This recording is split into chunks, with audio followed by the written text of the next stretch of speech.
24 août de l'an 2024, nous sommes samedi. Bonjour à tous et bienvenue dans le Flash Info de ce jour.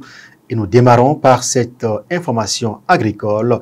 La Fédération nationale des coopératives villageoises de producteurs de coton, FNCVPC, a entamé depuis le 19 août dernier une tournée nationale dans les bassins cotonniers du Bénin. Cette tournée de sensibilisation et d'appui conseil au profit des cotonculteurs a permis à la FNCVPC de s'enquérir de l'état d'avancement de la phase de production de la campagne en cours et de sensibiliser les producteurs et responsables des CVPC sur les bonnes pratiques de gestion des intrants et les traitements phytosanitaires pour la réussite de la campagne. Le jeudi 22 août 2024, ce sont les producteurs de Kalalé et Niki qui ont accueilli la délégation de la FNCVPC conduite par son président, Tamou Gani Badou.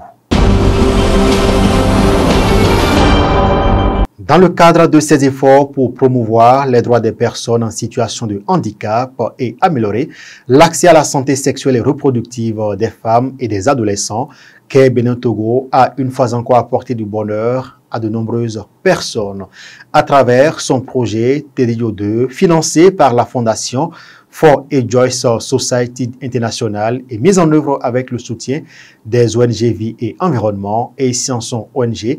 Des équipements ont été offerts aux associations de personnes en situation de handicap ainsi qu'aux zones sanitaires bénéficiaires de ce projet le jeudi 22 août 2024 dans la cité impériale de Niki.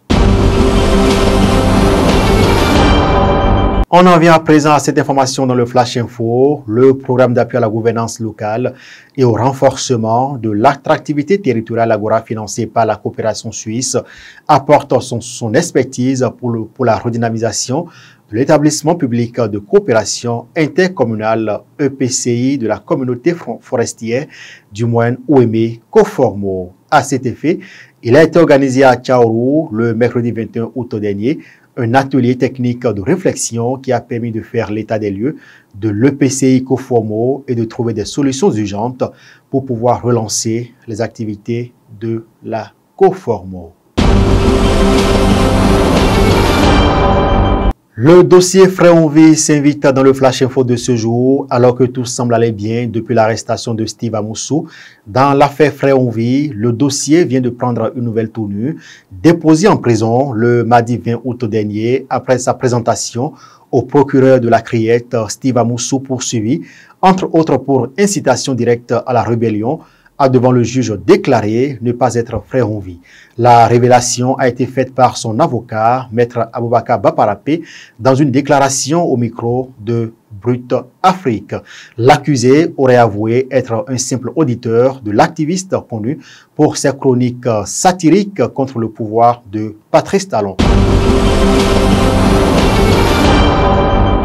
Dernière information du Flash Info de ce jour, une répression est annoncée à Abomey-Calavi pour non-port d'uniforme chez les conducteurs de taxi-moto, communément appelés émigrants.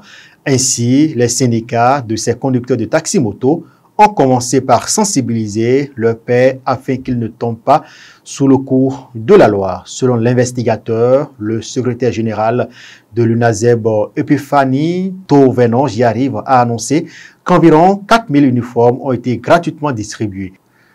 Ce sera tout pour le Flash Info de ce jour. Mesdames et messieurs, merci de nous avoir suivis. Merci aux équipes de préparation et de livraison de cette session de l'information. Rafiat Inoussa, Romain Pana, Shamsdin Koto.